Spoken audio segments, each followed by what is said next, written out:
Você é muito burra, faça de novo. Meu chefe disse e deletou meu projeto. Então eu fiz uma ligação. Eu aceito entrar na sua equipe pelos 100 mil. Então o rosto de todos ficaram pálidos. Isso precisa estar perfeito, Melissa. Perfeito. Não me envergonhe na frente da diretoria. A voz de Ricardo soou atrás de mim, falsamente mansa, mas carregada daquela ameaça que eu conhecia tão bem. O ar-condicionado do escritório parecia ter congelado meus ossos, mas não era o frio que me fazia tremer por dentro. Era a pressão, a expectativa, a esperança e o medo. Tudo misturado em um nó no meu estômago. Eu estava sentada em frente à minha tela, onde o projeto Fênix brilhava. Não era apenas um programa de computador. Era a minha alma em forma de código. Foram meses, quase um ano, de noites mal dormidas, de cafés que substituíram jantares, de uma vida social que se resumia a cumprimentar o porteiro do prédio. Cada linha daquele sistema tinha uma gota do meu suor, uma faísca da minha criatividade. E era, sem dúvida, o trabalho mais genial que eu já tinha feito. O projeto Fênix era um sistema de logística integrada que usava uma inteligência artificial que eu mesma desenvolvi para prever falhas na cadeia de suprimentos antes que acontecessem. Era revolucionário. Com ele, nossa empresa, que andava cambaleando na beira de uma crise feia, não apenas se salvaria, mas daria um salto à frente de toda a concorrência. O contrato que Fênix poderia nos garantir era milionário. A salvação que todos esperavam. Ricardo, meu chefe, não entendia uma linha sequer daquele código. Ele era um homem de planilhas e reuniões, um mestre em usar as palavras certas para impressionar as pessoas erradas. Ele não criava, ele se apropriava. Nos últimos 2 anos, todas as minhas ideias, todos os meus projetos inovadores, eram apresentados por ele como se fossem seus. Na frente dos diretores, ele era o gênio. Na minha frente, na solidão do nosso setor, eu era a garota da informática, a nerd esquisita. Você não tem capacidade de apresentar isso, Melissa, ele dizia. Você não tem a postura, a presença. Deixe que eu cuido dos tubarões. Apenas faça sua mágica aí no seu computador. E eu, por muito tempo, acreditei. Acreditei que meu lugar era atrás da tela, que meu talento não precisava de um rosto ou de uma voz. Mas com o Fênix, algo dentro de mim mudou. Eu vi o potencial do que criei. Vi o brilho nos olhos dos poucos colegas que eu deixei espiar o protótipo.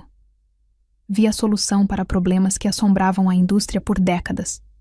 Dessa vez, eu não queria apenas os créditos nos bastidores. Eu queria o reconhecimento. Queria que a diretoria soubesse quem era a verdadeira mente por trás da salvação da empresa. Eu sonhava com o momento em que, após a apresentação de sucesso, alguém perguntaria a Ricardo quem foi o responsável por aquela façanha, e ele, pela primeira vez, seria forçado a dizer o meu nome. Essa esperança era o combustível que me mantinha de pé. Nos dias que antecederam a apresentação final, a humilhação se intensificou. Ricardo ficava parado atrás da minha cadeira por horas, como um urubu esperando sua presa. Isso está muito lento. Por que essa cor? Você precisa ser mais inteligente no design. Ele criticava, apontando para elementos que ele mesmo havia aprovado semanas antes. Ele me fazia refazer partes inteiras do trabalho sem motivo, apenas para exercer seu poder, para me lembrar quem estava no controle. Meus colegas de equipe assistiam a tudo em silêncio. Alguns me olhavam com pena, outros desviavam o olhar, com medo de se tornarem o próximo alvo. Ninguém nunca me defendeu. O medo que Ricardo impunha era uma névoa tóxica que contaminava todo o ambiente. E eu, por precisar do emprego, por acreditar no meu projeto, engolia o choro, respirava fundo e continuava a programar, com as mãos trêmulas e o coração apertado. Na noite anterior à apresentação, eu não fui para casa. Fiquei no escritório, revisando cada detalhe, cada linha de código, rodando simulações até o sol nascer. Eu queria a perfeição não para o Ricardo, mas para mim. Era a minha obra-prima. Quando o sol começou a pintar o céu, eu me permiti um pequeno sorriso. Estava pronto. Estava impecável. Olhei para a tela e senti um orgulho que nenhuma humilhação conseguia apagar. O Fênix ia voar, e eu voaria com ele. Quando Ricardo chegou, vestindo seu terno caro e seu sorriso arrogante, ele me encontrou dormindo com a cabeça sobre o teclado. Até que enfim terminou, bela adormecida, ele zombou. Espero que essa sua dedicação toda sirva para alguma coisa. Ele pegou o pendrive, onde estava a cópia da apresentação, e o guardou no bolso. Eu vou apresentar. Você fica aqui, de prontidão, caso algum imprevisto técnico aconteça. E tente parecer um pouco mais profissional, pelo amor de Deus. Meu coração afundou, mas eu não discuti. A esperança ainda sussurrava em meu ouvido. Depois que eles virem o projeto, tudo vai mudar. Eles vão perguntar por você. Eu assenti, arrumei meu cabelo, passei uma água no rosto e vesti o blazer que tinha trazido. Eu precisava estar pronta para o meu momento, mesmo que ele começasse nos bastidores. O importante era o Fênix. O sucesso dele seria o meu sucesso, de uma forma ou de outra. Eu acreditava nisso. Eu precisava acreditar. A sala de reuniões da diretoria era um lugar que eu só conhecia de passagem. O carpete era grosso e silencioso.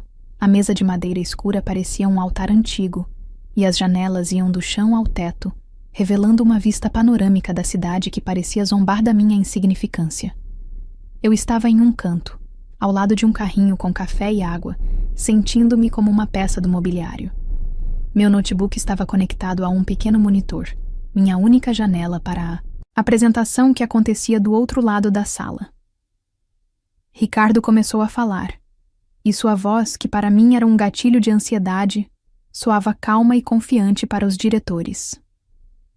Ele usava as minhas palavras, os meus slides, a minha pesquisa. Ele falava da sua visão para o futuro da empresa, da sua equipe que trabalhou incansavelmente. Eu observava os rostos dos diretores, homens e mulheres de terno, com expressões sérias que aos poucos se suavizavam, transformando-se em acenos de aprovação e sorrisos discretos. O projeto Fênix estava encantando-os, exatamente como eu previ. Uma pequena parte de mim se sentia orgulhosa, vendo meu trabalho brilhar, mesmo que sob os holofotes de outro. Mas a maior parte de mim sentia um amargor crescente na boca. Cada elogio que eles dirigiam a Ricardo era uma facada no meu peito. Eu era um fantasma naquela sala, a criadora invisível da obra-prima que ele exibia. Então, o sabotamento começou. Foi sutil no início. Um dos diretores, o Sr. Almeida, um homem mais velho e conhecido por seu olhar técnico, fez uma pergunta específica sobre a arquitetura do banco de dados. Era uma pergunta que só eu poderia responder em detalhes. Vi um lampejo de pânico nos olhos de Ricardo. Ele gaguejou, tentou uma resposta vaga, e quando percebeu que não conseguiria, ele se virou para mim. Melissa, nossa especialista técnica, pode nos dar um detalhe mais técnico, ele disse, com um tom que me diminuía, como se eu fosse apenas um manual de instruções humano. Eu me levantei, o coração batendo forte. Era a minha chance. Comecei a explicar a estrutura complexa que eu havia projetado, o motivo de cada escolha. Mas antes que eu pudesse terminar a segunda frase, Ricardo me interrompeu. Obrigado, Melissa. Acho que já foi o suficiente. Não vamos entediar a diretoria com jargões de programação, não é mesmo? Ele disse, rindo. Os diretores riram com ele. Eu me sentei, sentindo meu rosto queimar de vergonha. A mensagem era clara. Eu não pertencia àquele lugar. Isso se repetiu mais 2 vezes. Cada vez que uma pergunta mais difícil surgia, ele me usava como um escudo e depois me descartava, me fazendo parecer uma assistente incapaz de se comunicar. Ele minimizava minhas conquistas, tratando o sistema de inteligência artificial, o coração do projeto, como um pequeno algoritmo interessante que nós desenvolvemos. Nós. A palavra nunca soou tão falsa. Quando a apresentação terminou, os diretores aplaudiram. Eles estavam impressionados. Apertaram a mão de Ricardo, parabenizando-o pelo trabalho brilhante. Sr. Almeida até comentou: Ricardo, você realmente tem uma mente para a inovação. Este projeto vai mudar o jogo. Ninguém olhou para mim. Ninguém perguntou meu nome. Minha esperança, aquela pequena chama que me manteve aquecida por meses, se apagou de vez, deixando apenas uma cinza fria de desilusão. Eles saíram da sala, conversando animadamente sobre o futuro promissor. Ricardo ficou para trás, recolhendo seus papéis, seu rosto exultante. Eu comecei a desconectar meu notebook, querendo apenas desaparecer. O resto da minha equipe, que havia sido chamada para ficar de prontidão do lado de fora, começou a entrar na sala para ajudar a arrumar as coisas. Eles parabenizaram Ricardo. Chefe, você foi incrível, disse um. Parabéns, Ricardo, sucesso total, disse outro. Ele absorvia os elogios como uma esponja seca. E então, seu olhar encontrou o meu. O triunfo em seu rosto se transformou em algo cruel. Uma necessidade sádica de esfregar sua vitória na minha cara, de me esmagar completamente. Ele caminhou lentamente na minha direção. O silêncio caiu sobre a sala. Todos os olhares se voltaram para nós. Eu senti um calafrio percorrer minha espinha. Sabe, Melissa, ele começou, a voz alta o suficiente para que todos ouvissem. Vendo a apresentação, agora, com a cabeça fria, percebi uma coisa. Ele parou na frente da minha mesa, olhando para a tela do meu computador, onde o protótipo do Fênix ainda rodava. Isso aqui, ele disse, apontando para a tela, está um lixo. O ar saiu dos meus pulmões. Olhei para os rostos dos meus colegas. Choque, desconforto. Mas ninguém disse uma palavra. Está cheio de falhas. A interface é confusa. É amador. Não sei como pude pensar em apresentar algo assim. Ele continuou, o tom de voz subindo a cada palavra. A inveja em seus olhos era palpável. Ele não suportava a ideia de que aquela genialidade não era dele. Ele precisava destruí-la. Você é muito burra, faça de novo. As palavras ecoaram na sala silenciosa. Burra. A palavra me atingiu como um soco no estômago. Todo o meu trabalho, minha dedicação, meu talento, reduzidos a nada. E então, diante dos olhos de todos, ele fez o impensável.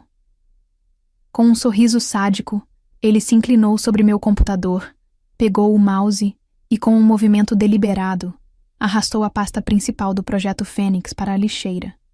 E antes que eu pudesse gritar, antes que eu pudesse fazer qualquer coisa, ele clicou em esvaziar lixeira. Uma pequena janela de confirmação apareceu. Tem certeza de que deseja excluir permanentemente estes itens? Ele olhou para mim, o sorriso se alargando, e clicou em sim. Um som de papel sendo amassado saiu dos alto-falantes do computador. E foi isso. Meses de trabalho. O único protótipo funcional. O projeto que salvaria a empresa. Tudo desaparecido. Em 1 segundo. O Fênix estava morto. E Ricardo o havia matado. O som do arquivo sendo deletado, aquele ruído digital de algo sendo amassado, ecoou no silêncio da sala de reuniões de uma forma desproporcional. Parecia o som dos meus ossos se quebrando, dos meus sonhos se partindo. Por 1 segundo, um único e longo segundo, o mundo ficou sem ar. Eu olhei para a tela, vazia, para o ícone da lixeira agora inofensivo, e esperei a dor. Esperei as lágrimas quentes, a onda de desespero, o grito que se formava na minha garganta. Mas eles não vieram. Em vez disso, algo estranho aconteceu. O nó no meu estômago se desfez. O tremor nas minhas mãos parou. O zumbido de ansiedade que era a trilha sonora da minha vida naquela empresa simplesmente silenciou. No lugar de toda a angústia, um silêncio gélido e uma clareza avassaladora tomaram conta de mim. Foi como emergir de águas turvas para o ar límpido. Eu vi Ricardo, não mais como a figura aterrorizante que controlava meu destino, mas como ele realmente era. Um homem pequeno, patético, consumido por uma inveja tão profunda que a única forma de se sentir grande era destruindo os outros. Vi meus colegas, não como traidores, mas como prisioneiros assustados, tão acorrentados pelo medo quanto eu estive um dia, e eu me vi, não como a vítima, a burra, mas como alguém que tinha permitido que aquele circo de horrores continuasse por tempo demais, por uma lealdade cega a uma empresa que não merecia, e por uma esperança tola de que o mérito, um dia, falaria por si só. Naquele instante, eu entendi. O mérito não fala. Ele precisa gritar. E às vezes, ele precisa ir embora. Ricardo ainda tinha aquele sorriso triunfante no rosto, esperando minhas lágrimas, meu desespero. Ele queria se alimentar da minha dor. Meus colegas me olhavam com uma mistura de pena e horror, esperando que eu desmoronasse no chão. Eu não desmoronei. Lentamente, sem pressa, eu baixei a tampa do meu notebook. O clique suave pareceu um tiro no silêncio. Então, me virei e peguei minha bolsa que estava no chão. Meus movimentos eram calmos, deliberados. Abri a bolsa e peguei meu celular. Meus dedos não tremiam enquanto eu deslizava pela tela, passando pelos contatos. "O que você está fazendo?" Ricardo perguntou, a arrogância em sua voz agora tingida com uma ponta de confusão. Eu não respondi. Encontrei o número que procurava. Um número que eu conhecia de cor, pois a ligação que ele representava era uma tentação constante nos meus piores dias. Era o número de Carlos, o diretor de tecnologia da nossa maior concorrente. Ele vinha tentando me recrutar há meses, me oferecendo um salário maior, mais liberdade e, o mais importante, respeito. Eu sempre recusei, por lealdade, por acreditar que o Fênix seria meu triunfo aqui. Que tola eu fui. Levei o celular ao ouvido. O som da chamada ecoou na sala mortalmente silenciosa. Um toque. 2 toques. Todos os olhos estavam fixos em mim. "Alô?" Uma voz profissional soou do outro lado. Eu respirei fundo, não por nervosismo, mas para dar força à minha voz. E então, em um tom alto e firme, para que cada pessoa naquela sala pudesse ouvir cada sílaba, eu disse: "Olá, Carlos. É a Melissa." Vi a confusão se aprofundar no rosto de Ricardo. Ele franziu a testa, tentando processar. "Pensei melhor na sua proposta." Continuei, minha voz cortando o ar como vidro. O olhar de Ricardo começou a mudar. A confusão estava dando lugar a um alarme fraco. "Aquela que você me fez na semana passada." Fiz uma pausa dramática, olhando diretamente nos olhos dele. O sorriso dele já havia desaparecido completamente. "Eu aceito entrar na sua equipe pelos 100 mil de bônus." A frase ficou suspensa no ar. 100 mil. O número tinha um peso físico, uma força que atingiu a todos na sala. O rosto de Ricardo passou por uma transformação que eu guardaria na memória para sempre. Primeiro, a incredulidade. Depois, o entendimento rápido e brutal. E, finalmente, o pânico puro e absoluto. A cor sumiu de seu rosto, deixando para trás uma máscara pálida, quase cinza.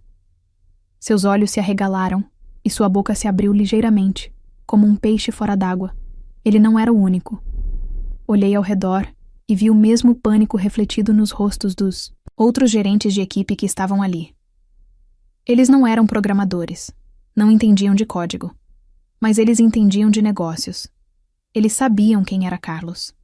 Eles sabiam qual era a empresa dele. E naquele exato momento, eles finalmente entenderam uma verdade que esteve na frente deles o tempo todo. Eu não era apenas uma funcionária. Eu não era apenas a programadora genial. Eu era o Projeto Fênix. O projeto não existia em um servidor, em um pendrive ou em uma pasta. Ele existia na minha cabeça. As linhas de código, a arquitetura, a lógica, os segredos daquela inteligência artificial. Tudo estava comigo. Sem mim, o que Ricardo havia deletado não era um projeto, era apenas um arquivo morto. Irrecuperável, inútil. O contrato milionário, a salvação da empresa, tudo se transformou em fumaça digital. Do outro lado da linha, Carlos mal conseguia conter a alegria. Melissa, que notícia fantástica! Você não vai se arrepender. Começamos quando você quiser. Amanhã? Eu respondi, ainda olhando para o fantasma do homem que um dia chamei de chefe. Te vejo amanhã, Carlos. Te vejo amanhã, Carlos. Desliguei a chamada e guardei, o celular na bolsa com a mesma calma com que o havia pegado. O silêncio na sala era tão denso que eu podia senti-lo pressionando meus tímpanos. Era o silêncio do fim de um mundo. O sorriso de Ricardo havia se tornado uma careta grotesca de pânico. Seu rosto, antes corado pelo triunfo, agora tinha a cor de cera. Ele era uma estátua de desespero, paralisado no meio da sala que, momentos atrás, havia sido o palco de sua maior glória e agora era a cena de sua ruína profissional. Seus lábios se moveram, mas nenhum som saiu. O homem que vivia de palavras havia ficado mudo. Os outros gerentes, antes espectadores passivos da minha humilhação, agora eram participantes ativos do desastre. Vi um deles, um homem chamado Jonas, levar a mão à testa, esfregando-a, como se tentasse apagar a imagem à sua frente. Outra, uma mulher que sempre concordava com tudo que Ricardo dizia, olhava de mim para ele, os olhos arregalados de puro terror. Eles finalmente haviam entendido a equação. Melissa, Jassens, Projeto Fênix. Sem Melissa, Jass, sem Projeto Fênix. Sem Projeto Fênix, Jass, sem contrato milionário. Sem contrato, Jassens, o fim da empresa. E a pior parte, aqui, realmente os aterrorizava. Melissa na concorrência. O cérebro por trás da inovação que eles mais temiam agora pertencia ao inimigo. Eu não era mais uma funcionária pedindo demissão. Eu era um ativo estratégico mudando de lado. E eu estava levando comigo todos os segredos, todas as ideias, não apenas do Fênix, mas de todos os outros sistemas que eu havia construído para eles nos últimos anos. Eu era a memória viva da inteligência daquela empresa. E eles me deixaram ir. Pior, eles me empurraram para fora. Com uma tranquilidade que eu mesma não sabia que possuía, caminhei até minha antiga mesa. Peguei minha caneca de café favorita, a que tinha um desenho de um gato programando. Peguei o pequeno porta-retratos com a foto dos meus pais. Por fim, peguei a pequena samambaia que eu mantinha no canto da mesa, a única coisa viva naquele setor cinzento. Eram poucas coisas, fragmentos da minha vida que eu havia deixado naquele lugar. Cada objeto que eu colocava na minha caixa de papelão era um prego no caixão da carreira de Ricardo. Ele finalmente pareceu despertar de seu transe.